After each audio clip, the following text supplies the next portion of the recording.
Certainly. Here's section 1 of your story based on your outline and instructions. The narrative is contained, character-focused, and ends with a compelling hook to draw the reader forward. They hovered in disciplined silence, iridescent eyes glinting beneath the glow of the orbital classroom's observation dome. Beyond a reinforced glass, a planet turned slowly in the void, swayed in roiling clouds and deep blue oceans. Its name, in most galactic languages, translated to one thing: Deathworld. Instructor Valmir adjusted the resonance of his vocal array, allowing the tones of the species to blend with the translator frequencies projected into the air. His form was tall, many-jointed, a fluid motion of robes and articulated limbs. When he finally spoke, his voice was a careful harmony, calming, yet undeniably grim. "Today," he said, "we continue our xenocultural assessments by studying Class 12 planetary anomalies, specifically Earth." The alien students shifted in their grav seats, whispering through telepathy, sent bursts or vibratory murmurs. A few had heard rumors, stories of carbon-based bipeds who thrived in toxic air, whose world teemed with predators and paradoxes. None had believed it fully. Valmir gestured with a slow arc of his limb, and the classroom's panoramic holoscreen flickered to life.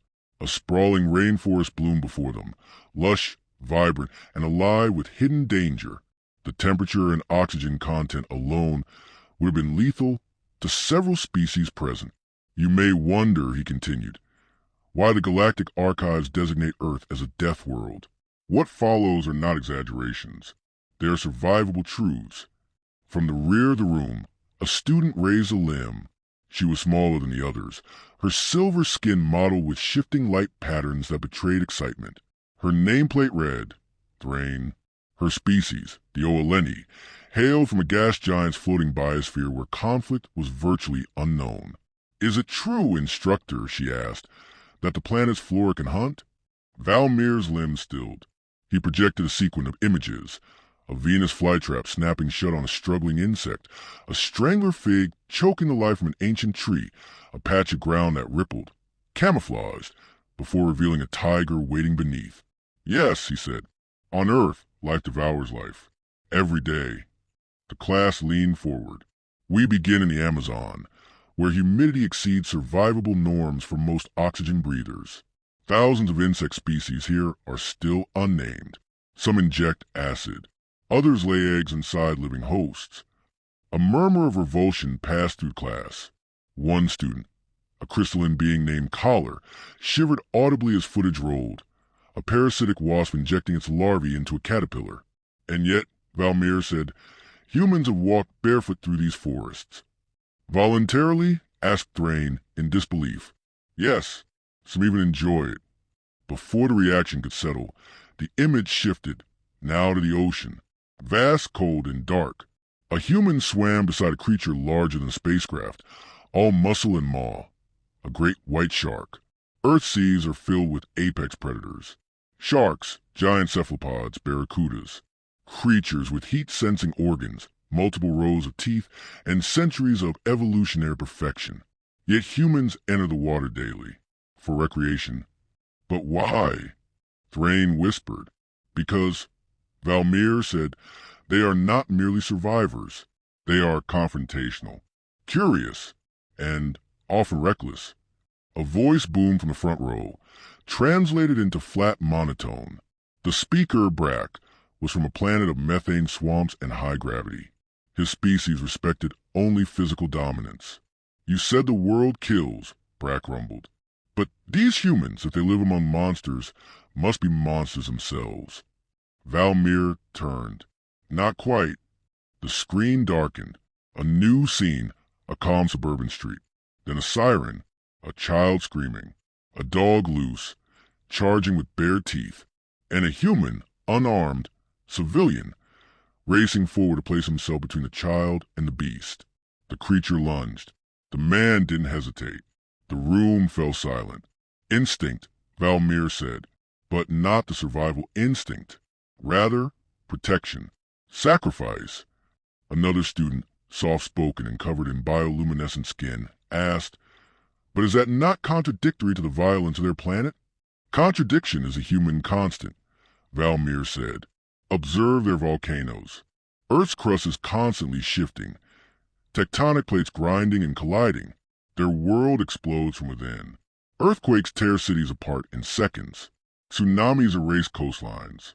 Fire rains from above in the form of meteors. Yet they build again, in the same places, over and over. He gestured, and scenes flashed. Ancient Pompeii buried under ash, then modern Naples rebuilt on the same volatile land. Skyscrapers trembling, but still standing in Tokyo. The ocean swallowing villages, then receding to reveal survivors planting rice once more. It's not just the predators, he said. It's the environment itself.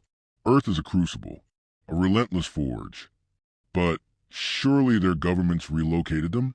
Organized planetary safety measures? Asked Collar. Valmir paused.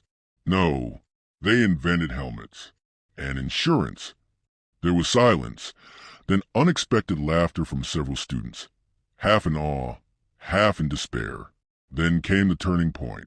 Valmir dimmed the display. The room's ambient lighting shifted to a soft violet, the universal signal for gravity-based realism. We've examined biology, but the real anomaly is not the world. It's them. He touched a console, and a 3D hologram emerged.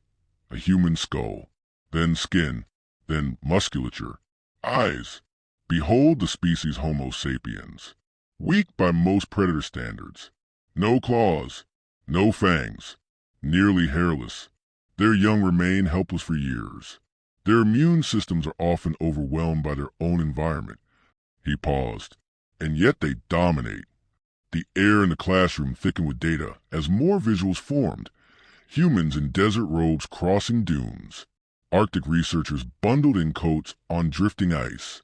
Free climbers clinging to vertical cliffs.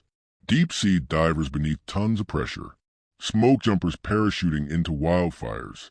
They do not merely survive, Valmir said. They go where they should not. For knowledge. For challenge. Sometimes, for nothing more than the feeling of doing what cannot be done. He turned to face the class. His voice lowered, the tones more intimate. They climbed the tallest mountain on their world, knowing it kills 1 in every 10. Then they built traffic around it. The class was speechless. Later, Valmir said, you will learn of their minds, their emotions, beliefs, and what they do to one another. But for now, I leave you with one final vision. The screen shifted again. It showed Earth from space. But this time, something moved in the darkness, a hurricane the size of a continent, swirling with vengeful elegance. A satellite camera panned downward, zooming into the eye of the storm, revealing a single human figure, battered by wind, clinging to a rescue chopper as they reached down toward another, stranded, drowning. Just before the wave struck, the rescuer grabbed the stranger's hand. The video ended. Valmir said nothing. Neither did the class. A full minute passed in quiet, save for the low hum of the station's life support systems. Then Thrain whispered, they're not just survivors. They're impossible. Valmir nodded once. And we have only just begun. Of course. Here's section 2 of your story, continuing with strong narrative that develops the central characters and escalates the tension, staying within the tone and scope set previously. Thrain's thoughts refused to settle. Even after the lecture, even after returning to her dorm chamber, a softly pulsing orb suspended in the quiet gravity web of the education ring, her neural membranes kept replaying the images. The man shielding the child, the rescuer in the hurricane, the eyes of a creature that had no claws, no fangs, yet faced death as if it were a companion. She floated down into the central axis of her chamber and activated her archive node. The translucent surface shimmered with interactive holographs, each tagged with Earth's strange nomenclature. Mount Everest, Chernobyl, World War I. She blinked at the final one. War? Singular? No, there were numbers after the names. War wasn't rare. It was recurring. She reached for the file marked cultural audio samples and hesitated. What would the songs of a Deathworld sound like? Screams? Sirens? But the first melody that played was a piano. Gentle, aching, human. Her thoughts fractured. Somewhere in the corridors of the academic wing, a voice summoned her through the station-wide comms. Instructor Valmir requesting her presence.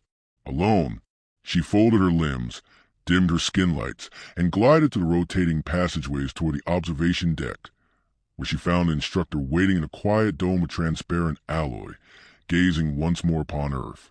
He did not look at her as she entered. "Tell me what you've learned," he said softly. "They fear nothing," Thrain said, though her voice wavered. "Or if they do, they act in spite of it. Their planet tries to erase them every day, and they answer with cities, with machines, with symphonies." Valmir's mandibles twitched, the awkward equivalent of a sigh, and yet they fracture constantly. They wage war on their own kind. They burn their forests, poison their oceans. You've seen their resilience, yes, but can you see the contradiction beneath it? Thrain hesitated, then nodded. They are chaos held together by will. Valmir turned to her at last, his eyes, multifaceted and deep as oceans, locked with hers. "What if I told you the Council fears them?" She blinked. "Fears.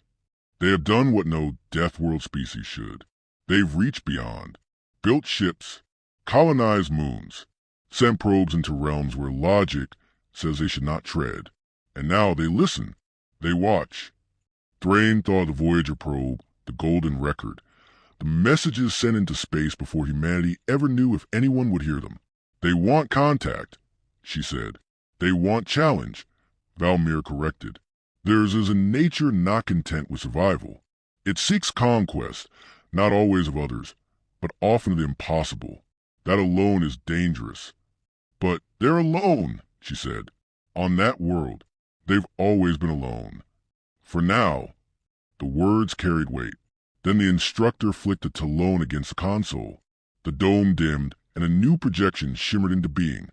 The surface of Earth, real-time, zoomed in. A launch site. Flames erupted. A rocket surged upward. "Another mission," Valmir said. "A manned one. Deep space. Beyond Mars this time." "To where?"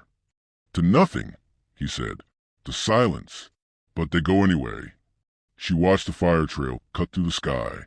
The people on the ground, tiny, insignificant, watched as their own kind left the bounds of air and gravity. "What will the Council do?" she asked. Valmir's voice lowered. "They debate. Some want to remain hidden. Others argue we must warn them. Then there are those who would end the potential threat now, quietly, before it's too late." A chill passed through her limbs. "You mean exterminate?" "A preemptive safeguard, as has been done before on other death worlds." Thrain's skin flared violet in horror. "But they aren't evil." "They are not," Valmir agreed. "They are uncertain, and that is what makes them dangerous." The silence hung between them. Valmir shifted then, rising to full height, towering over her. "You asked to study them deeper, not just their biology, but their souls. That request has been reviewed." She felt her breath catch, if her kind even breathed. "You mean—" "We are sending a delegate, not an official contact. An observer. You—" Her limbs trembled, not from fear, but gravity. The simulation chamber had subtly shifted weight, emulating Earth's pull. "Disguise?" she asked. "Integrated," he replied. "There are humans who would welcome an anomaly, who already believe. You'll go among them as one of their own. Observe. Learn. And if I find what the Council fears?" Valmir paused and said, "Then perhaps you help decide whether humanity is a threat or a miracle." The chamber darkened further. A new image formed, a small research vessel, cloaked in a field that bent light, waiting in orbit behind the moon. "You depart within 3 cycles." Thrain turned once more to Earth. The oceans gleamed. Storms churned. Cities pulsed with light. "Do they know," she asked softly, "that they're being watched?" Valmir said nothing.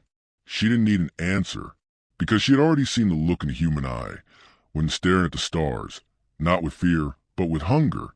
She would go, and she would learn if that hunger was for knowledge or for conquest. "Certainly. Here's section 3 of your story. Continuing the narrative with clarity and purpose, resolving threads while opening the door to larger implications and a broader universe." The shuttle breached the atmosphere wrapped in a skin of plasma and silence. From her seat in the camouflaged observer pod, Thrain watched Earth unfold below, no longer as a sphere in orbit but as a living, roaring terrain beneath her. Her exodermis was coated in synthetic epidermis now. Her frame was compressed into a perfect mimicry of a human female. No longer luminous, no longer alien. She was just another passenger in the chaos of Earth. She touched down in what they called a city, New York. Even from the descent corridor, it was a riot of noise, light, and pulse. Vehicles screamed below, buildings scraped clouds above, and everywhere, people surged in a constant stream. No order, no hive logic, just billions of intentions crashing against each other like atoms before fission. Her assignment was to integrate, observe, report, but Thrain already felt overwhelmed. Earth wasn't a death world because of its storms or beasts. It was this, the sensory overload of unfiltered life. Her contact waited outside the terminal. A human male in a battered leather coat, holding a cardboard sign with her new name scrawled in ink, Ray Walker. He smiled when she approached. "Ray, I'm Marcus. You made it." She nodded. "I did." He looked tired, eyes lined with something deeper than age. He wasn't military, not science division. Her records labeled him a civilian ufologist, a conspiracy theorist. Yet the council had chosen him as her point of entry, perhaps because he already believed. His vehicle was old, loud, and smelled faintly of burned carbon and coffee. They drove in silence at first. Then he glanced over at her. "You don't talk much." "I listen better," she said. He smirked. "Good. Not enough of that these days." His residence was a converted garage, cluttered with paper, wires, monitors.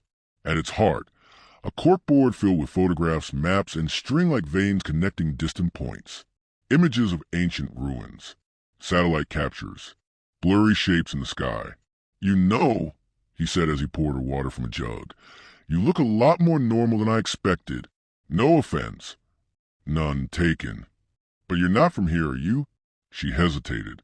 It was early for full disclosure, but something about Marcus demanded a different protocol. "I'm from orbit." He froze, then laughed softly like it hurt. "You're serious." "I am." He stared at her, long, searching. "You're not here to hurt anyone?" "No." "Then why?" "I came to understand why you survive when everything about your environment says you shouldn't." Marcus leaned back. "Yeah, we get that a lot." That night, as the city groaned around them, Thrain accessed her memory log and began to record. Day 1, integration successful. Emotional response, disoriented but stable. Human behavior continues to defy logical patterning. Recommend extended observation. Subject Marcus exhibits signs of trauma, ideal for studying adaptive psychology. Over the next few weeks, she lived among them. She walked the streets, ate their food, watched them weep at screens and laugh at holograms. They contradicted themselves constantly. They preached peace and hoarded weapons. They feared strangers and danced in crowds. They ignored the stars, yet dreamed of reaching them. She began to understand that fear was not their weakness. It was their fuel. Marcus took her to meetings, small, nervous gatherings in basements or rooftops. People who believed Earth was not alone. Some were paranoid. Some were gentle. Some were broken. But all of them wanted to know. One night, after a long session, Marcus looked at her across a flickering campfire in the woods. "Ray, do you ever think we're cursed? Born on a planet that hates us?" "No," she said. "I think your planet shaped you into survivors." He tilted his head. "Is that a compliment?" "It is a warning." His smile faded. Over time, Thrain found herself changing. Not biologically. Her human form remained intact, but mentally, emotionally, she stopped logging every behavior. She stopped reporting every anomaly. She started feeling them. One night, she found herself crying while watching a child cartoon. Another time, she screamed when a truck almost collided with them on a narrow road. That fear, so human, was no longer alien. It was her own. But everything shifted when the signal came.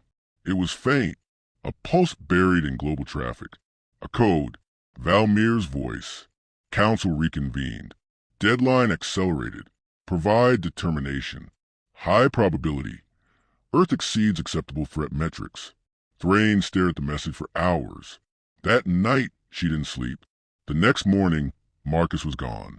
She searched his files, his backups, his tracking logs. It didn't make sense.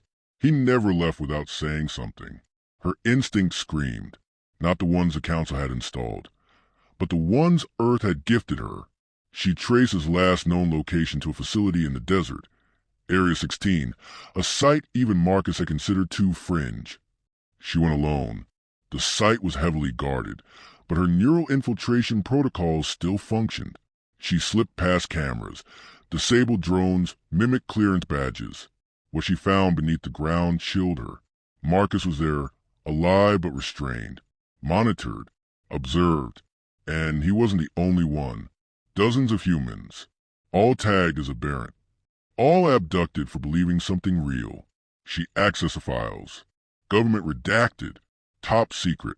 But the core was clear. Earth already knew. Not fully, not collectively, but parts of it had caught the scent, had seen too much, and rather than scream to the heavens, they had buried it, suppressed it, contained it, not out of malice, but fear. The same fear she now knew intimately.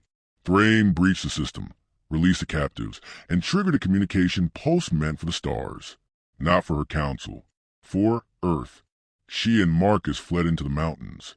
The skies above shimmered with aurora as the council ship moved into orbit, silent and unseen. They're coming, aren't they? Marcus asked, breath visible in the cold. Yes. To destroy us? She looked at the stars. No. To decide. He swallowed. Do we get a say? She met his eyes. You already made yours. Above them, in the deep black, a ship shimmered, visible only for a second, like a blink in the void. But it was enough. Across Earth, millions would see it. Millions would wonder. And for the first time, the stars wouldn't feel empty. Thrain knew her report was due, but she didn't transmit it. Instead, she watched Marcus light a small fire from kindling and wires, and for a moment, she felt something she hadn't expected. Hope, not for peace, not for survival, but for understanding. And somewhere, deep in the council chambers, someone would read her silence and know. Earth was not a death world. It was a crucible, and its children had begun to look back. Let me know if you'd like an epilogue or a continuation beyond this point.